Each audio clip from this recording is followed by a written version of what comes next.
7-1. Alright, so today I just delivered the papers for Robert Shepard Lord for Lies here at the Atlantic County Council. They handle the free transcript issue. Today I was met with hostility. Today I was converged upon by security, and I was told that I could not go upstairs to serve the papers. It was clearly obstruction. It wasn't until I was insistent to serve my papers that they called for an attorneyman to come downstairs and to receive the paperwork. James T. Dugan was the attorney, and very, very strange. And guess what? You've just now earned yourself an episode on the Total Control blog. Am I getting too close? It's starting to get to the point now where I'm being stopped. I'm being stopped at the door and not allowed to serve the correct paperwork that I need to proceed in this case. What's going on? All of a sudden, I'm being denied. It's bad enough that I was denied due process, denied legal counsel, and now apparently the law is not done with their corrupt dealings.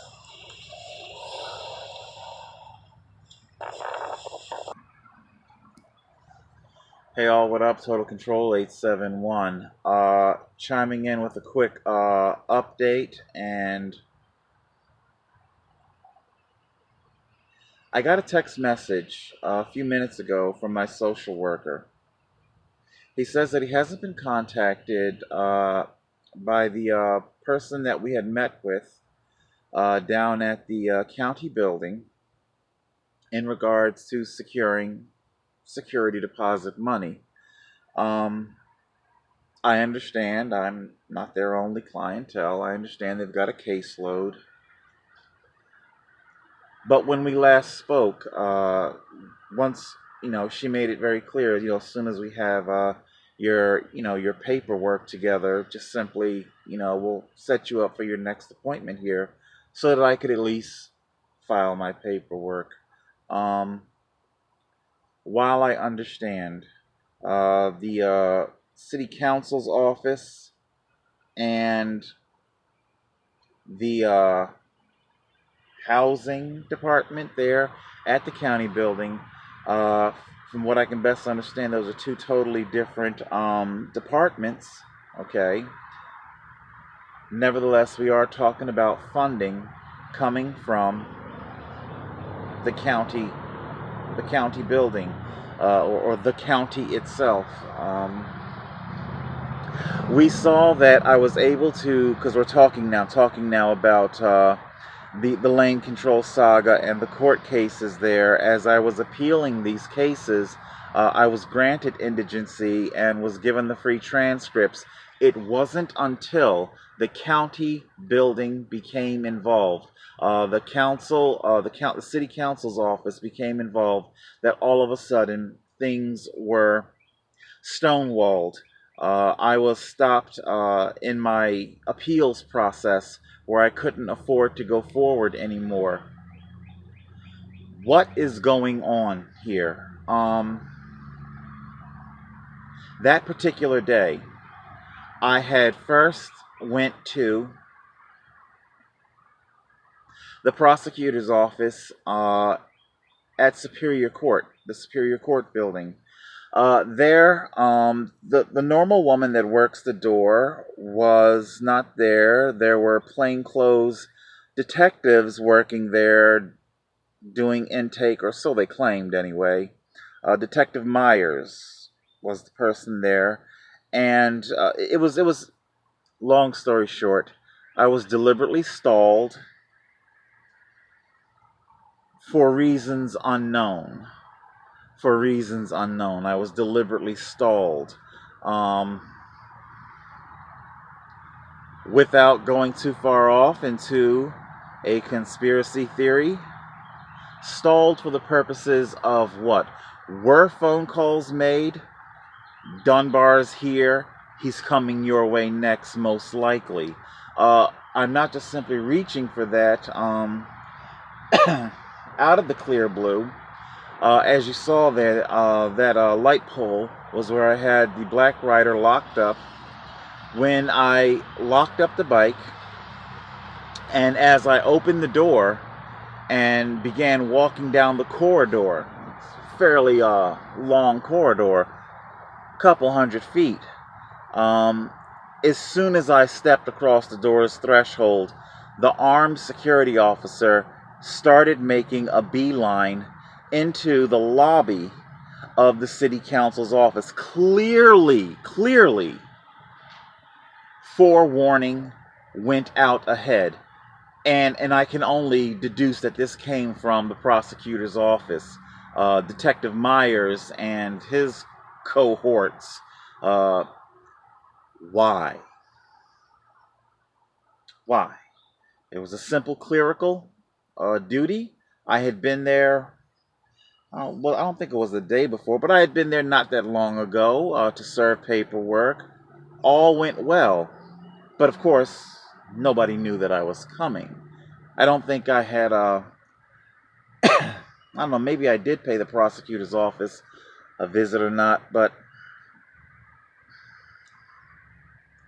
for whatever reason, some sort of warning has gone out whenever Charles Dunbar is in this building.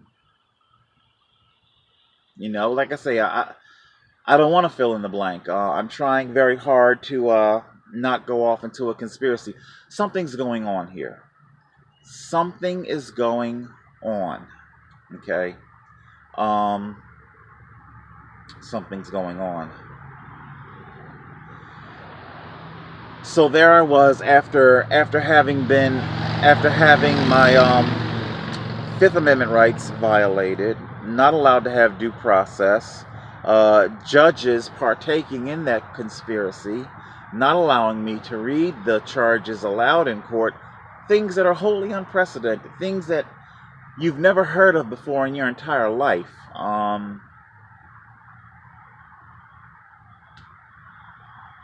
Because I fully admit my learning curve in the matter.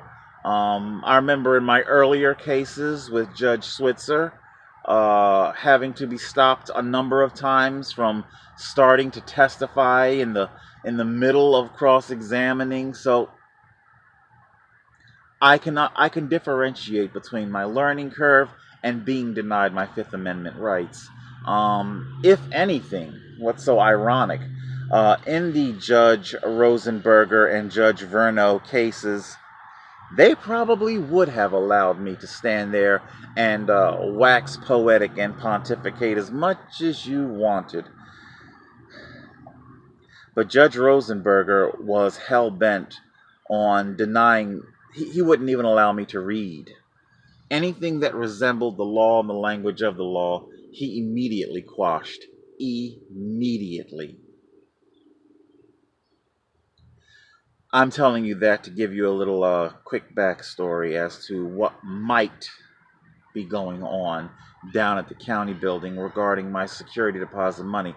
I am not signing off on this. I'm just simply giving you a heads up as to what is going on.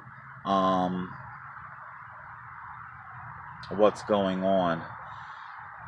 What's the connection here? We've got lane control saga. Also, we know that the county building was where Jewish Family Services abused me. Is Jewish Family Services somehow connected? I'm pretty sure they have an office or a cubicle. They work out of the county building, although I'm not ready to say that they have anything to do with this or not. I'm not ruling them in, I'm not ruling them out. But what is going on? Okay, because it's becoming clear that they're becoming more and more flagrant with their abuse, talking about the county building, with their denial of justice. Oh, it's Dunbar. You can do him any kind of way. He's piss poor, and doesn't have anybody in his corner. So you can basically do whatever you want to him. This is more of a whistleblowing episode, much like our Jewish Family Services abuse video.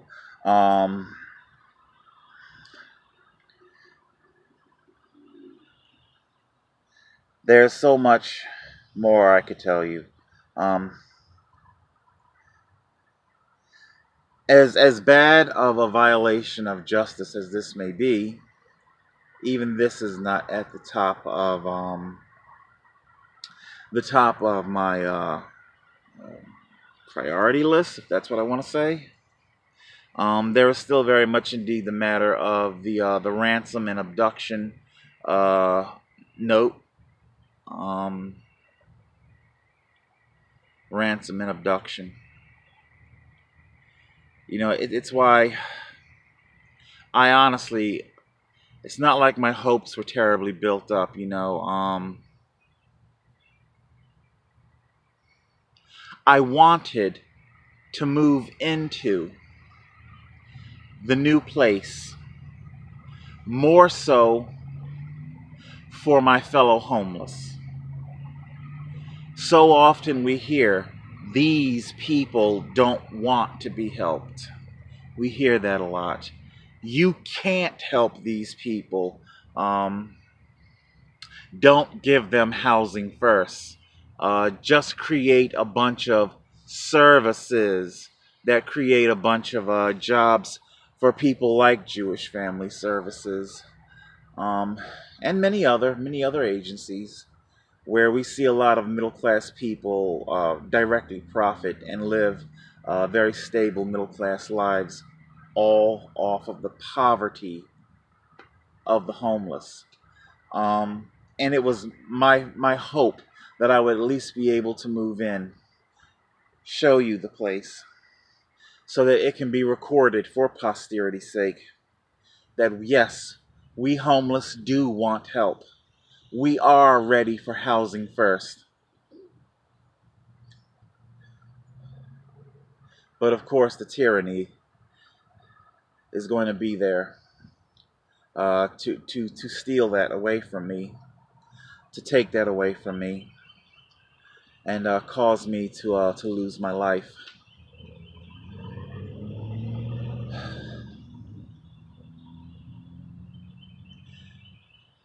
I guess you can tell I don't feel good.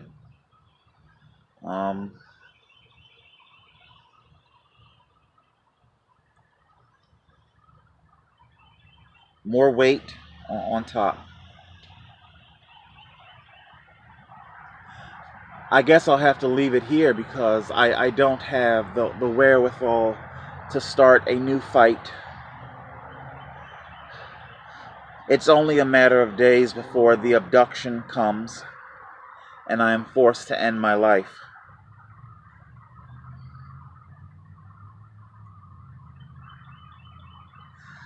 What's going on? I need it. I need it recorded for posterity's sake that the county building might very well indeed be active conspirators in the conspiracy against me. I am aware of how that sounds. I am aware. You know, you really got to give it to these oligarchies and these shadow whatever. It's literally the word conspiracy has been attenuated to the point where only corporate media, government such as the Mueller probe, only they are allowed to use that word, and we the people not think the person using it has compromised faculties. But of course, a homeless man, a poor homeless man that is being forced into suicide, I understand how it sounds. My use of the word conspiracy how it could sound like somebody that's just simply gone off into the abyss. It is not. I hold on, you know. I hold on. I hold on. Maybe I'll do a conspiracy episode. Are we the last month of May? May. What time have I got? 15. Mental health awareness month. I'll tack this on. I do my best to keep myself as grounded as best as I possibly can. As I go through this tyranny, even I and my shields are not completely immune to the rigors of homelessness and the tyranny and oppression, you know. You know something's being done, you just don't know what's being done. In my Garmin, I was wondered and worried, considered there for a moment. Was I being tracked and followed, you know, through it? And the reason why I was thinking was because the battery losing its charge rather quickly, and it was tempting to go roaring off into the abyss with such a thought. But you know, I anchor myself. You know, hold on, Amir. Let's be methodic in this. And upon closer inspection, turned out that I just simply had the backlight turned up, like all the way up. All the way up. Meaning, those of you who know, the backlight, the illumination. So it was burning through its battery. That's what was causing it to burn through the battery, not because I was being tracked. There are other ways to track me. I never held the belief that I am fully off the grid. I know that the law enforcement could find me whenever they wanted. Anyway, I just simply wanted to tack that on for Mental Health Awareness Month, and as a way of communicating to you that I do have the ability to not go off the rails. I am not committing that this is a conspiracy to keep me homeless. I'm not ruling it out, but I'm not ready to say that as of yet. Jewish Family Services, lane control saga, homelessness. That county building is the only common denominator. What's going on? What's going on? All right, it's just a quick update. We're going to see if we can get an appointment tomorrow to see what we can do to get some move-in money. I would very much indeed like to show you. Like I say, I want to move in more so for my fellow homeless. There's no shortage of people with agendas, people who are looking very much indeed like our Seattle is Dying fake documentary infomercial. There are persons like that who very much indeed are looking to secure very, very lucrative contracts with states and the federal government to basically make homeless people like myself into infinite conduits for money. Man, I've seen some doozies out there. I've seen the segments of Oh, this is our homeless day center where the homeless can come, and it's like they want to invite the homeless into the amenities of their middle class life.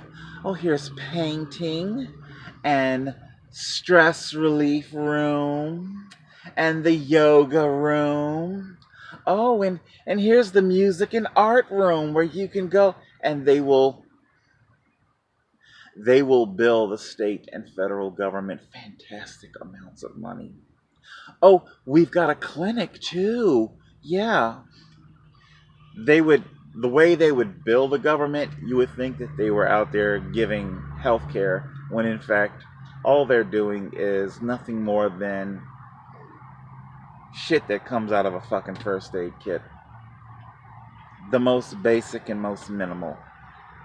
Things that, you know, for $20 worth of first aid kit, they'll bill the government $2,000 per visit. So we see there are persons out there who have very real agendas that they want to keep preserved. Homelessness, housing first, handing out keys directly threatens their middle class existence. It directly threatens it. I understand. It is true there are some homeless out there who because they have been left homeless for so very long, um, so much damage has been done already. I could go on about that for a minute. Um, when you allow the problem to fester for so very long, uh, it does become that much more expensive to treat it later. And what happens is the soul, for a person that's been homeless for multi years, multi decades, to get them housed permanently, it is a very large price attached to that. And still, if you were to not house them, the price attached to the revolving door ER room, revolving door incarceration, the ticketing, the all of that's fantastically larger. Um, what I'm trying to say to you is that if you were to actually stop the problem before it got that bad, um, it wouldn't be that expensive down the line. The further you kick it down the line, the further you give it the first aid kit treatment, the worse the problem's going to be. Okay, that's about it for right now. Total Control 871.